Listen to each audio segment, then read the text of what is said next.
네, 아자쌤과 놀다 보면 오늘 방송 시작하도록 하겠습니다. 인터넷에 나온 그 따뜻한 소식 하나 전해드리는데요. 아이가 목에 가시가 걸려서 병원에 왔습니다.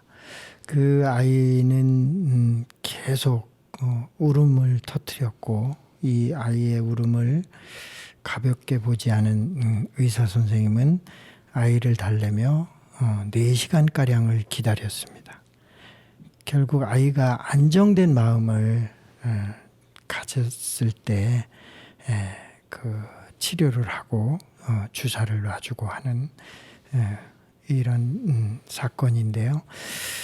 이 의사 선생님의 말씀 한마디가 감동을 줍니다. 아이는 주사가 얼마나 무서웠을까요?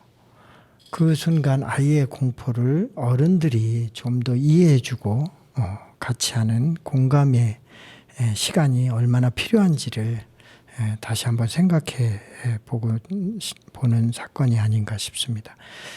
아이가 공포스러울 때 우리는 함께 있어주는 것만으로도, 눈을 마주쳐 주는 것만으로도, 손을 한번 잡아주는 것만으로도 큰 위안이 되고 힘이 된다는 것, 우리가 꼭 잊지 말아야 할 일이지 않나 하는 생각을 해봅니다. 오늘 아자쌤과 놀다 보면 오늘 손님은 이준희 선생님을 모십니다. 지금 우리 옥천 동이 평산리에서 살고 계시고요. 저는 우리 이 선생님과 오래전에 만났는데 우리 전통문화에 대해서 아주 깊이 있게 공부하시고 실천하고 계신 분입니다.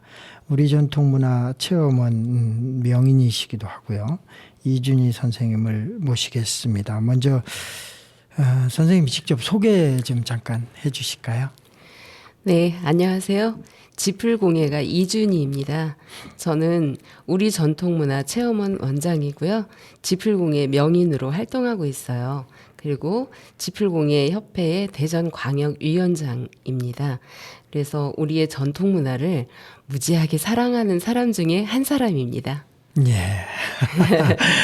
그렇습니다. 우리 이제 사실은 이 집공예를 하는 분들이 너무 적어요. 이제 우리 사실 이 집을 안 쓰는 문화이다 보니까, 그전에는 제가 어릴 때는 지붕은 집집마다 다 아주 부잣집 빼고는, 기와집 빼고는 전부 집을 올려가지고 했기 때문에 가을 되면 이 집을 엮어서 지붕에 올리는 집을 너무너무 많이 봤거든요. 근데 지금은 이제 집을 하는 이 우리 전통 문화가 누구나 할 수 있는 전통 문화였는데, 지금은 이제 많은 사람이 하지 않고 정말 특별한 그 경우가 되고 특별한 분들이 이걸 이어오지 않나 하는 생각을 해봅니다. 집공예는 오래전부터 해오신 거죠? 네. 지풀 공예를 시작한 거는 약 7년 정도 전에 시작을 했고요. 그날부터 제가 지풀 공예를 시작하게 된 계기는 굉장히 단순한 거에서 시작을 했어요. 네. 어떤 선생님께서 지풀 한 줌으로 계란꾸러미 만드는 걸 보고 너무 경이로웠어요. 아, 어떻게 저 한 줌으로 저 계란꾸러미를 저렇게 이쁘게 만들어낼까. 그래서 이거는 당김이 말로 할 수 없을 정도의 그 당김이 있었어요. 그래서 계란꾸러미를 시작으로 해서 그날부터 지풀을 가르쳐주는 데가 있다 그러면 전국 어디든 시간 관계없고 금전 관계없이 그냥 달려가서 배우게 된 거예요. 네. 그렇죠. 그 마력에 그냥 폭 빠져드는 거네요. 네. 그러니까요. 굉장히 친숙해요. 집이. 네. 사람한테 주는 어떤 감성이 아주 좋은 것 같아요. 네. 이렇게 저희도 부부간에도 살다 보면 감정이 약간 어긋날 때가 있잖아요. 그런데 지풀을 만지면서 마음이 순화되는 것 같아요. 그래서 두 감정이 서로 이렇게 맞물리면서 하나의 마치 새끼줄처럼 두 개가 엮여져서 멋진 새끼줄이 나오잖아요. 새끼줄처럼 두 마음이 그냥 녹아내려서 다시 원래로 돌아오는 이런 순화작용을 하는 매력이 있어요. 아, 그렇구나. 네. 그 저도 이제 새끼를 좀 어릴 때 꽈보기로 했는데 저 왼손잡이라 왼쪽으로 꼬거든요. 그래서 오른손잡이 꼰 사람들한테 한마디씩 꼭 들어가면서 새끼를 네. 꼬고 그랬는데 선생님, 왼새끼는요, 네. 그, 귀신이 보면, 왼새끼를 보면 36개 주랭랑이라고 해요. 그래서, 된장도 같은데, 된장 담고 부정타지 말라고 네. 꼬는 새끼가 왼새끼예요. 그리고 금줄 같은 거. 네. 이런데 이렇게 걸쳐 있는. 그 왼손잡이가 꽈줘야 되겠네요. 아니, 그 아니요. 허기야. 뭐 잘하는 분은 왼손으로도 꼬고 오른손으로도 네, 꽈요. 네, 네, 네. 맞아. 방향을 바꿔서 꼬면 되니까요. 네. 별거 아니에요. 네. 왼손잡이 고정관념이네요, 제가. 왼손잡이가 왼새끼를 꼬아야 된다. 이게 아주 꼰대스러워요. 아, 그렇습니다. 그 모양을 보면 이제 우리가 이제 이 방송이기 때문에 말로 할 수밖에 없는데 구체적으로 어떤 모양 이렇게 열거를 하면 뭐 어떤 모양이 있을까요? 예를 들어서 뭐 집신, 네. 뭐 계란꾸러미 이런 식으로 하면 한번 만들어지는 게 뭐가 있을까요? 그 가지수가 굉장히 많아요. 아, 그래요. 네, 우리가 이제 네. 수술을 보더라도 옛날에 우리 어르신들이 수술을 이렇게 배워서 알곡을 털어낸 그 껍질, 그 대 있죠. 이걸로 수수 빗자루를 만들었어요. 네. 이렇게 했지만 오늘날에는 그 많은 수술을 구하기가 어렵잖아요. 네. 그런데 조금씩 구할 수는 있잖아요. 네. 남이 다 꺾어간 다음 자리에서 저희 것이 또 남아 있어요. 그렇죠. 그래서 그 작은 걸 가지고 소품을 만드는 거예요. 아주 작은 미니 빗자루. 이렇게 해서 가방이나 이런 데 액세서리로 달 수 있는 그런 거를 만들기도 하고요. 네. 또 이제 빗자루도 뭐 큰 빗자루를 만들기도 하지만 소품으로 장식용으로 만드는 빗자루도 또 만들기도 하고요. 장식용. 네, 아까 말씀드린 계란꾸러미, 네. 또 사물놀이 있죠. 북, 장구, 꽹가리, 징 이런 것도 실제적으로 다 지풀로 구현이 가능해요. 아, 그래요? 네. 그리고 우리가 차를 마실 때도 차탁에 차를 마시죠. 그러면 차탁도 제가 이번에 만들었고요. 그다음에 찻종 뭐 이런 모든 거를 다 지풀로 구현이 가능하거든요. 아, 예. 그렇구나. 예. 그래서 보통은 항아리 같은 걸 많이 엮어요. 또 둥구미도 많이 엮고 뭐 멍석도 엮고 매판도 엮고 여러 가지 뭐 우리 선조들은 지풀은 요람에서 무덤까지 다 사용하셨어요. 아기가 태어날 때 거적을 깔아줬어요. 그렇게 깔아준 이유는 지풀이 아이를 건강하게 자라는 힘이 있다. 이렇게 생각을 하신 거예요. 그래서 거적을 깔아줬는데 이게 서민의 생활만 그런 게 아니에요. 궁중에서도 비빈이 이제 막 산통이 시작이 되면 이제 안전하게 아이를 낳으라는 그런 의미, 그 다음에 아이를 건강하게 키우라는 그런 의미로 거적을 깔아서 아이를 낳았다고 그래요. 네. 저도 이제 이거를 책을 통해서 읽었어요. 네. 그리고 이제 사람이 돌아가셨을 때도 우리 어릴 적에 보면 상에다가 대문 앞에 상에다가 밥 한 그릇에 집신 하나, 노잣돈 이렇게 놨잖아요. 그런 의미는 뭐냐면 귀신이 저승사자가 와서 왔을 때 거절의 의미예요. 너는 집으로 들어오지 말고 밥 한 그릇 먹고 집신 신고 노잣돈 집신으로 갈아 신고 노잣돈 들고 가라 이런 의미거든요. 그런데 그 중간에 아이가 나서 죽음을 맞는 그 사이에는 모든 생활이 다 지풀과 이어진 생활이죠. 그렇죠. 네. 그래서 지풀은 정말 가장 그 탄소 중립에 가장 큰 역할을 하는 것이라 할 수 있어요. 야, 중요한 모든 말씀. 것을 자연으로 돌려보내거든요. 그러니까 이제 우리 조상님들은 그 직이라는 걸 믿었잖아요. 그래서 허한 데다가 집가리를 싸요.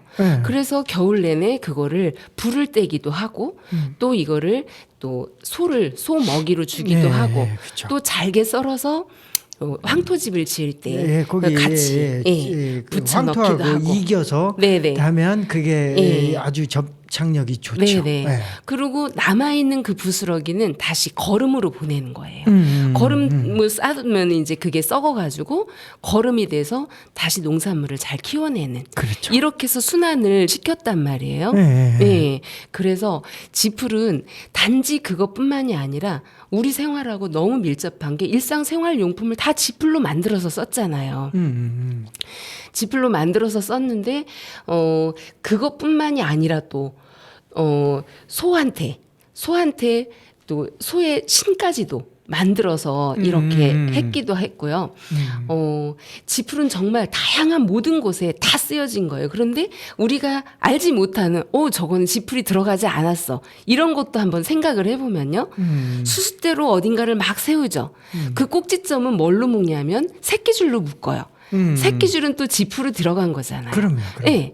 나무로 뭔가를 쌓아서 이렇게 또 묶어줄 때도 결국은 고정시키는 건 새끼줄이 같단 그렇죠, 말이죠. 새끼줄. 네. 네. 지풀로 쓰는 거 외에도 지풀이 아니다라고 생각하는 그 모든 것에도 다 지풀이 쓰여진 거예요. 그렇죠. 네, 이만큼 우리의 선조들은 삶은 결국 지풀과 함께한 삶이에요. 그렇죠. 태어나면서부터 마지막 가는 길까지. 네. 네. 그러네요. 지금 선생님 말씀 들으니까 집이 이 인생의 모든 시작부터 마지막까지 집에서 집으로 끝나네요. 네. 그러네요. 근데 이제 오늘 새롭게 제가 또 배우는데 그 집과 이제 하나를 더 한다면 사실은 집과 마당 이러면 될 것 같아요. 우리 마당에서 태어나고 마당에서 생을 마감하고 네. 거기서 그 희노애락을 다 같이 하죠. 거기서 네. 상을 치르고 네. 뭐 아이들 백일잔치서부터 거기서 하고 거기서 마당에서 결혼을 하고 그 마당에서 장례를 치르고 네. 이게 이제 집과 마당이 우리 전통 문화의 아주 근간이지 않나 네. 이런 생각이 드네요. 그렇죠. 저는 지금 마당하니까 문득 생각나는 일이 하나 있어요. 네. 저희 아버지께서 굉장히 교육적인 아버지셨어요. 네. 그래서 저희가 그 집 위에서 잠을 자고 싶다고 그랬어요. 네. 그랬더니 저희는 탈곡기가 저기 논으로 가서 할 수도 있는데 그걸 다 집으로 마당으로 끌고 오셨어요. 그래서 집에서 탈곡을 하셨거든요. 네. 집에서 탈곡을 하고는 넓게 마당에다 집가리를 싸신 거예요. 네. 그리고 사다리를 받쳐주셨어요. 네. 오늘 얘 위에서 한번 자보라고. 그 잊을 수 없는 게요. 옛날에는 별이 너무 많았어요. 큰 별, 작은 별 해가지고 수 없는 그 별 이불을 덮고 잤는데 오늘날에는 제가 똑같은 자리에서 그 별을 보잖아요. 옛날에 별이 안 보여요. 그 감성이 안 살아나는 거죠. 네. 아니 별이 없어졌어요. 요즘요. 네. 별이 어디 갔죠? 누가 다 훔쳐간 것 같아요. 있을 건데 아마 하늘이 흐리고 네. 또 공기 질이 좀 떨어지니까 네. 아마 그럴 거예요. 그리고 저는 이제 저는 산 속에서 살거든요. 네, 청산에. 네. 그러니까 하늘만 보여요. 하늘을 뺑 둘러싸여서 하늘만 보면 또 이제 날이 좋은 날은 별이 쏟아질 것 같이 그렇게 느낌이 와요. 그러니까 이제 공기 질이 조금 탁해진 것도 있고 네. 또 전기를 쓰니까 빛이 많은 데서는 별이 안 보여요. 빛이 많은 데서. 그러니까 완전히 빛을 꺼야지 별이 보이거든요. 그래서 우리 같은 경우는 산속의 외딴 집이라 별이 잘 아직 보입니다. 선생님 댁에를 꼭 가봐야 되겠어요. 네, 그럼요. 네. 네. 우리 아재학교는 누구나 올 수 있는 데니까. 네. 그 선생님 말씀 들으면서 이제 거적, 멍석 얘기하면서 제가 옛날 이제 어르신들이 이런 얘기를 한 적이 있어요. 멍석에 대한 이제 이게 아주 재밌는 얘기라고 해주신 거죠. 근데 이런 거예요. 저는 이제 어릴 때 보면 방에다가 지금 장판을 깔지만 장판 깔기 전에 멍석을 깔아놨어요. 네. 그럼 아랫목에서 이제 온돌방이니까 불을 떼면 그 멍석 위에 누우면 따뜻한 열기가 올라오거든요. 근데 그 불을 안 떼는 여름에도 그게 멍석이 온기가 있기 때문에 냉하지 않거든요. 근데 겨울에도 그 위에서 잡고 이런 기억들이 있어요. 근데 이제 이 멍석이 이런 거죠. 그 아버지하고 아들하고 멍석을 짜서 장에 내다 파는데 아, 네. 예, 아버지 거는 잘 팔리는데 네. 아들 건 안 팔린다는 거예요. 네. 그래갖고 아들이 아버지 돌아가시게 생겼는데 네. 이제 뭐 여쭤본 거예요. 아버지 네. 비법이 뭡니까? 나를 알려주시하지 않겠냐고. 그러니까 아버지가 목숨이 막 끊어지시는데 그 순간에 뜯어 라고 했다는 네. 거예요. 그러니까 그 튀어나온 것들을 네. 거풀이라고 그래요. 뭐 네, 네. 그걸 잘 뜯어서 말끔하게 처리해서 보기 좋게 하라. 네. 미관상. 네. 이제 그 얘기였다는 거예요. 제가 이제 작품을 딱 만들고 나면 그게 정말 하기가 싫어요. 그렇죠. 네, 그리고 저는 작은 작품을 만들기보다 좀 큰 걸 만들어요. 그래서 장독 때도 올해 이제 큰 작품을 만들었는데 저희 그 광에 보면은 네. 제일 구석에 네. 떡 버티고 있는 쌀독이 있었어요. 네. 그게 금이 같다고 엄마가 버린다고 하는 걸 저희 집으로 옮겼다가 다시 갖고 와서 네. 제가 그거를 다시 구현해냈어요. 똑같이. 예. 거기다가 이제 저희는 지풀공예를 할 때 옛날 걸 그대로 이제 가는 게 아니라 옛날 거는 좋은 거를 받아들이고 법고 창신이에요. 네. 새롭게 갈 수 있는 건 또 새롭게 재창조를 해요. 그렇죠. 네, 그래서 제가 그 장독에도 무늬를 넣었어요. 글자도 넣고 이렇게 해서 재창조를 해놨더니 정말로 제 생각만 그런지 몰라도 걸작이라고 생각이 들어요. 네. 그러면 창조적인 거는 그건 뭐 이루 말할 수 없는 그 네. 가치가 다 담겨 있는 거니까. 네. 좋습니다. 창조성은 나이간 선생님 타고나신 것 같아요. 되게 보면 이제 우리가 어떤 거를 생각하고 결정하는 시간이 조금 많이 걸리는 분이 있고 네. 생각하고 고민하는 시간을 짧게 갖는 분들이 있어요. 네. 근데 이거는 뭐 어느 게 장단점이 있는 게 아니고 그 사람들의 특징이거든요. 네. 근데 이제 선생님은 짧게 고민하고 네, 맞아요. 빨리 결정하고 네. 추진력은 세게 가고 네, 맞아요. 이런 체질이니까 네, 네. 이렇게 창조력이 누구나 있는 거지만 선생님은 더 많이 네. 표시가 나고 더 많은 또 에너지를 사람과 나누게 되고 이런 거 이러지 않나 하는 생각을 듭니다. 오늘은 우리 집 공예 명인이시죠. 이준희 선생님과 이야기 나누고 있는데요. 우리 이준희 선생님 신청한 노래 한 곡 듣고 이야기를 계속해 나가면 어떨까요? 네, 이준희 선생님께서 오늘 선곡하신 노래가 팀의 고마웠다고를 선곡해 주셨는데 혹시 선곡하신 계기가 있으실까요? 저는 삶은 다 고마움이라고 생각을 해요. 그런데 그 팀이 고마웠다고라는 노래를 딱 들었을 때 정말 되게 좋더라고요. 정말 제 노래 같은 그런 생각이 들어서 그 다음부터 제가 카페나 이런 데에 제 닉네임은 고마웠다고로 예, 그 노래가 나온 때부터 지금까지 변함없이 고마웠다고 해요. 모든 사람한테 다 고맙고 감사하고 그래요. 좋습니다. 네, 팀의 고마웠다고를 듣고 오시겠습니다. 예.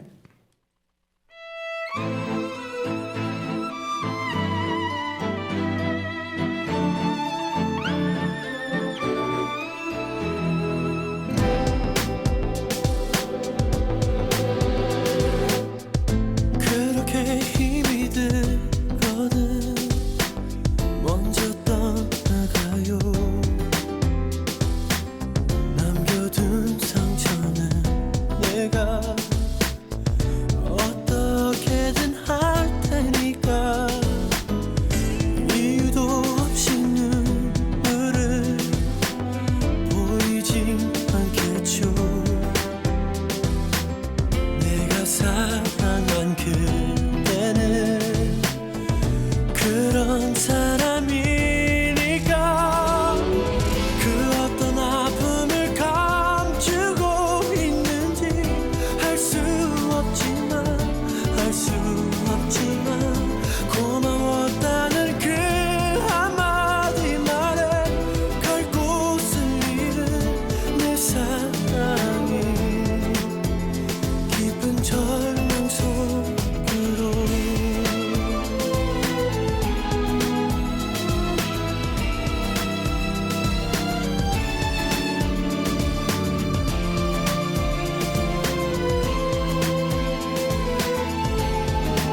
고마웠다고.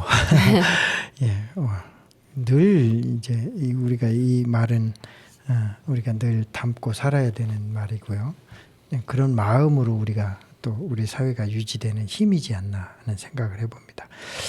자, 아이들에게는 저는 이제 우리 선생님한테 오늘 또 큰 깨달음을 배우는데, 저는 이제 그전에는 저는 또 놀이 전문가이기 때문에 흙과 나무, 숲 뭐 이런 것들을 아이들한테 정말 자유롭게 허해야 된다는 입장을 갖고 있었어요. 근데 오늘 선생님 얘기 들으니까 집부터 해야 되겠다는 생각이 들어요. 집, 흙, 뭐 나무로 하는 그 손으로 만지는 그 감각도 너무 좋고요. 뭐 그 이전에 흙은 아주 원초적이고 너무 흙을 만질 때 또 아이들이 좋아하는데, 뭐 이제 뭐 어른들이 간혹 더러우니까 만지지 마 뭐 이런 경우가 있거든요. 근데 그건 좀 어른들이 좀 생각을 조금 변화가 있어야 되지 않나 하는 생각을 해봅니다. 집이 정말 이 집을 만질 때 그 느낌이 너무너무 느낌이 좋은데요. 이 아이들의 이 집을 만질 때 반응이 어때요? 여러 가지 반응이 나올 것 같은데요.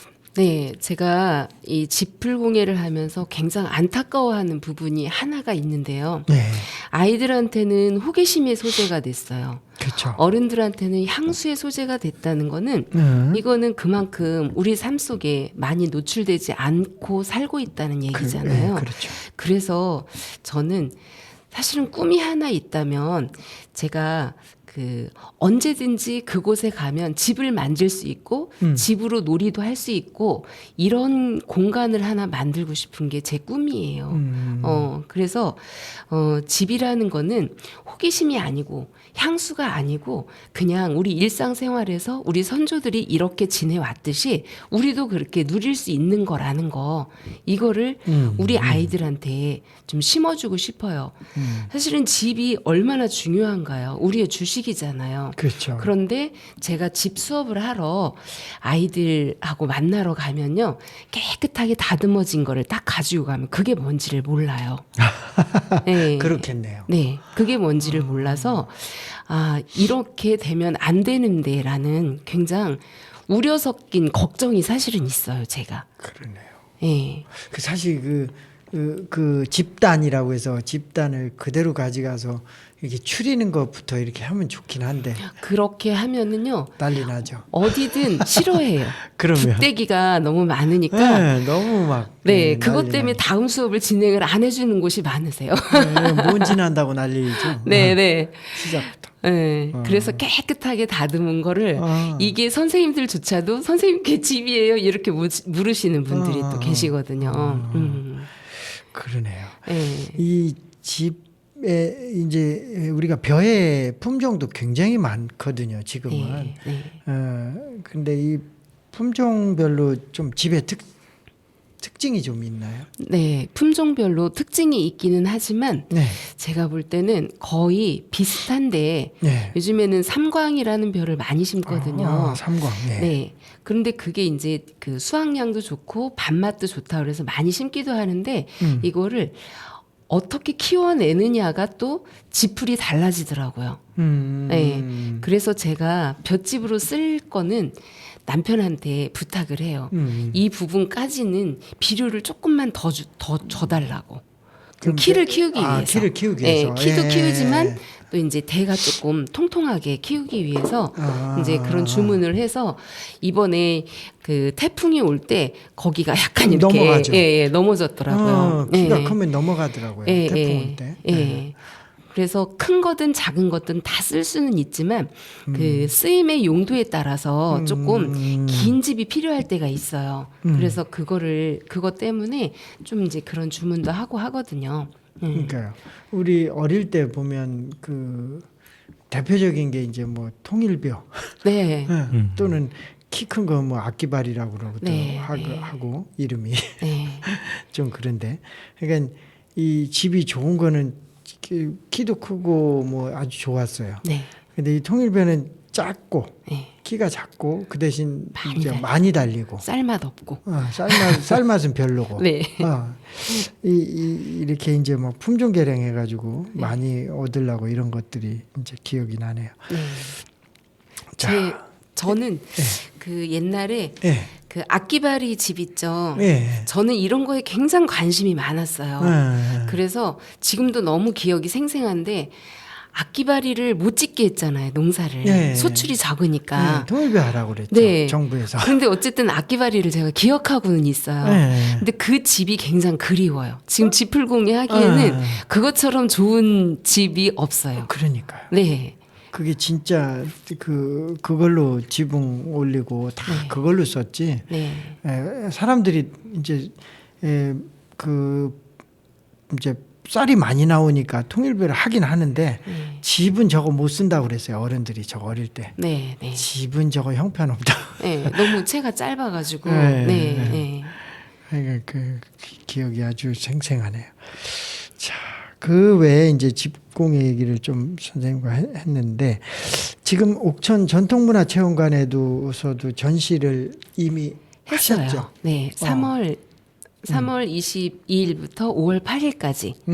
네, 그렇게 이제 옥천군의 초대 작가로 해서 네. 양혜용 선생님과 같이 전시회를 했거든요. 네. 근데 이제 개인전을 12월에 다시 아, 열기로 11월에요. 12월에요. 12월에 네. 어디 장소는요? 전통문화체험관이요. 전통문화체험관에서 네. 12월에 우리 네. 이준희 선생님 개인전 네. 여러분들 기억하셨다가 많이들 우리 문화의 향수에 젖어 보시기 바랍니다. 네, 감사합니다. 아이고 이 귀한 시간인데요.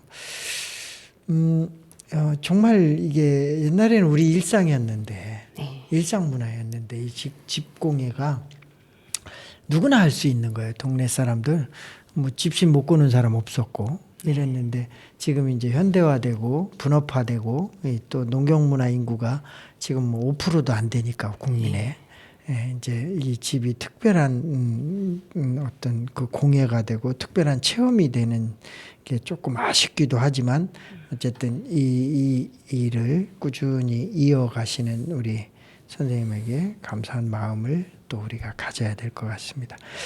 그 외에 이제 또 선생님은 이제 이게 생업이기도 하니까 이런 학원을 또 하셨어요. 네, 네. 어떤 저는 학원이에요?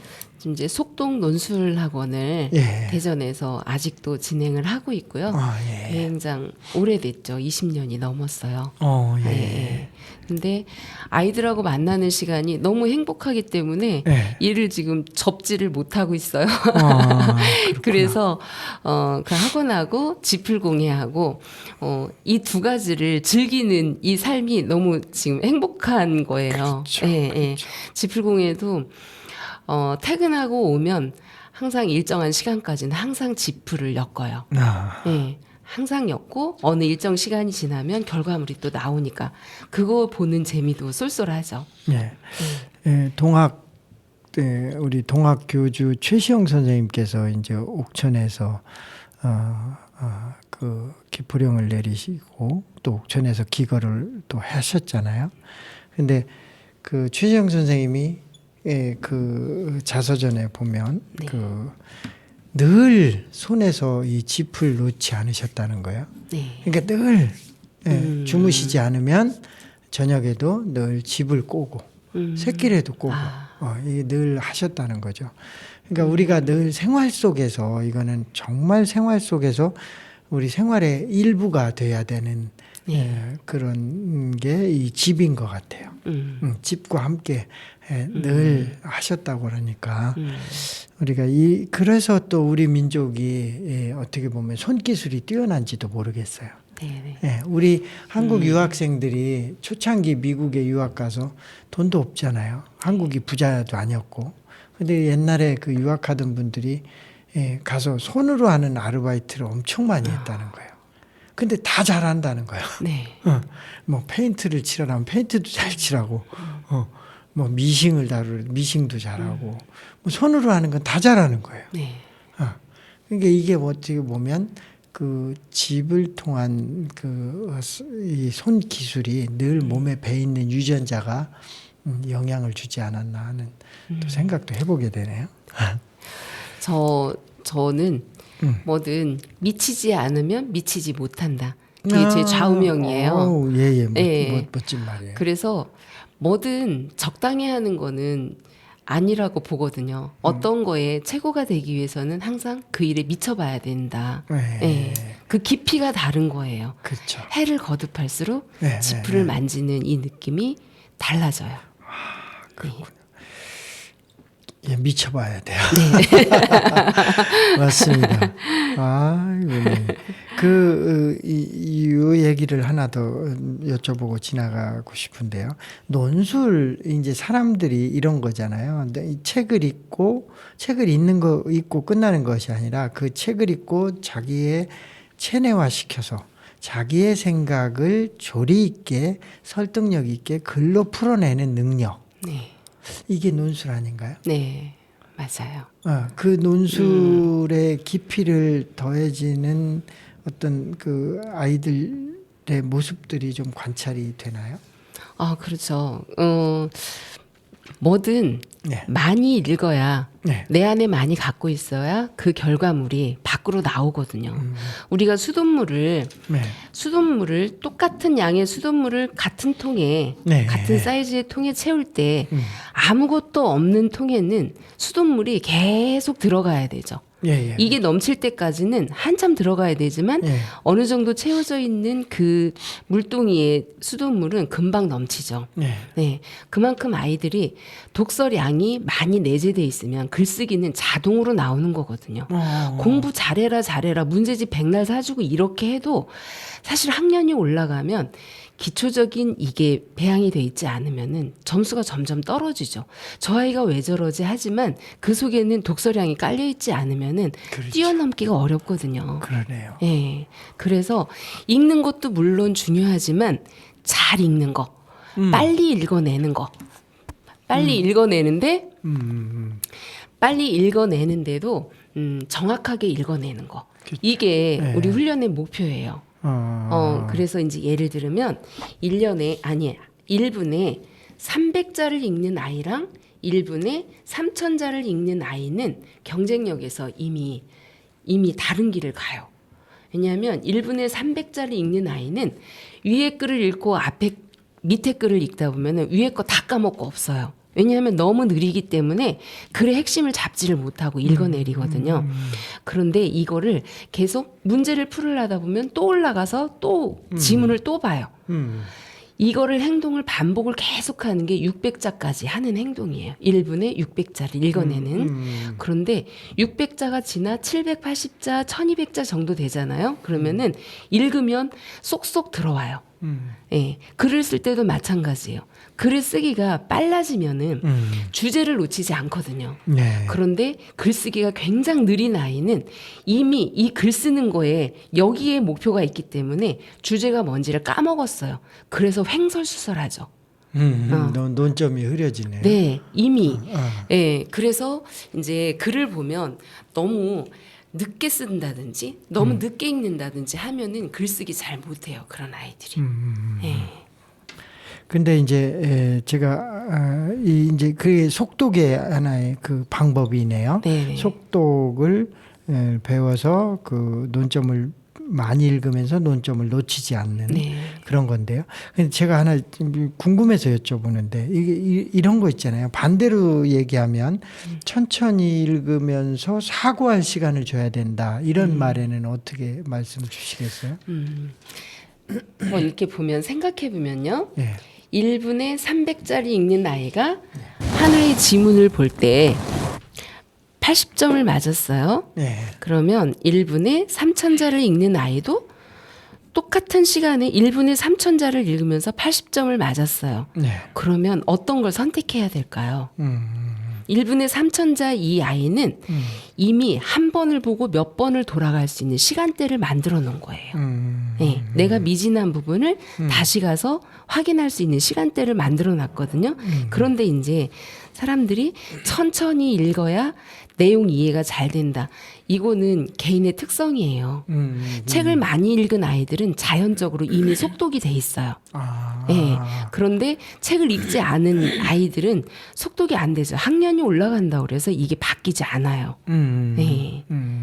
기본 독서량이 결국은 그게 자연스럽게 빨리도 있고 논점도 놓치지 네, 않고 이런 네. 것들이 계속 훈련처럼 네. 이렇게 내재되어 온다는 거죠. 네. 예.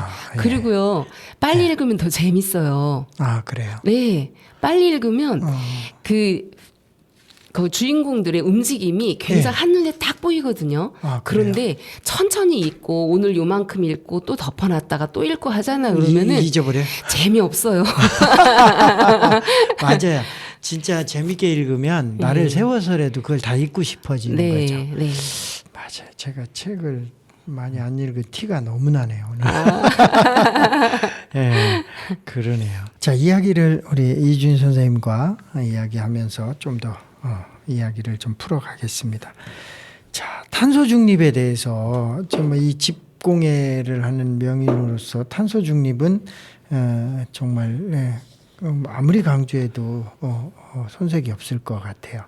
우리는 인간은 집으로 시작하면서 태어나고 집으로 마무리가 되는 인생 자체가 집과 함께 했다고 볼 수 있는데요. 집이라고 하면은 사는 집이 아니라 집풀공예의 집을 얘기하고 있습니다.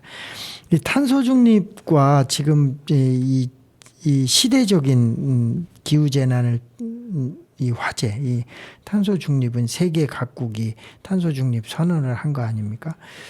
그래서 이 기후 재난 시대에 이 탄소 중립은 무엇보다 중요한 화두이기도 한데요. 우리 전통 문화를 하시는 우리 선생님께서 보면 탄소 중립에 대해서도 좀 말씀을 주실 것 같아요. 어떻게 네. 좀 주시겠어요? 저는 집을 만지고 있다는 이 자체가 이미 탄소 중립을 실천하고 있는 거라고 생각을 하거든요. 예, 그렇죠. 네. 우리나라는 이제 1960년, 70년대에 산업화, 도시화가 일어나면서 탈농촌화가 이루어졌죠. 그렇죠. 그러면서 예. 일상생활용품을 다 만들어 쓰던 거를 이 일상생활용품 놓이던 자리에 플라스틱이 대체하게 됐어요. 맞아요. 네. 그래서 플라스틱으로 이제 아주 편리하고 가볍게 사용을 했지만 몇십 년이 지난 지금에서 보니까 그 폐해가 너무 크게 됐죠. 그렇죠. 우리는 그걸 알게 되면서 이제는 이제 자연 친화적인 이런 소재로 뭔가를 자꾸 변화시켜야 된다는 게 이게 지금 바뀌고 있는 변화라고 생각을 하거든요. 네. 저희만 그렇게 생각을 하는 게 아니라 전체적인 사람들이 지금은 그런 움직임이 마음속에서 이렇게 밖으로 나오고 있는 그런 상태라고 생각하거든요. 맞습니다. 네. 그래서 탄소 중립이 되기 위해서는 일단은 이산화탄소를 이거를 가둬서 없애는 이런 방법보다는 아예 발생시키지 않게 하는 게 비용이나 이런 모든 부분에서 가장 좋은 방법이겠죠. 네. 그래서 자연 친화적인 거로 우리가 뭐를 하든 그렇게 접근을 해간다면 그런 작은 노력이 결국은 탄소 중립을 위해서 우리가 한 발짝 이미 내딛는 거라고 생각을 하거든요. 네. 맞습니다. 진짜 우리는 그 많은 생활용품을 전부 플라스틱, 비닐로 다 대체해 놓고서 그것이 잠깐 편리했지만 그것이 결국 지구의 온도를 상승시키고 태풍이 이렇게 빈번하게 일어나고 해수면이 온도가 상승해서 태풍이 이렇게 자주 일어나고 거기에 대한 피해, 그 비가 폭우가 갑자기 그렇게 많이 내리고 이런 것들을 자연재해가 너무너무 이제 생활에 가까이 다가왔어요. 그래서 지금 뭐 파키스탄 같은데 뭐 국토의 3분의 2가 물에 잠기고 몇백 명이 죽어가고 하루에도. 근데 이런 것들이 이 기후 위기, 이 탄소 중립에 대한 경각심이 너무 낮아요 아직도. 지금 선생님 말씀대로 이 플라스틱 비닐이 다 대체해 놨는데 그 이전처럼 돌아갈 필요가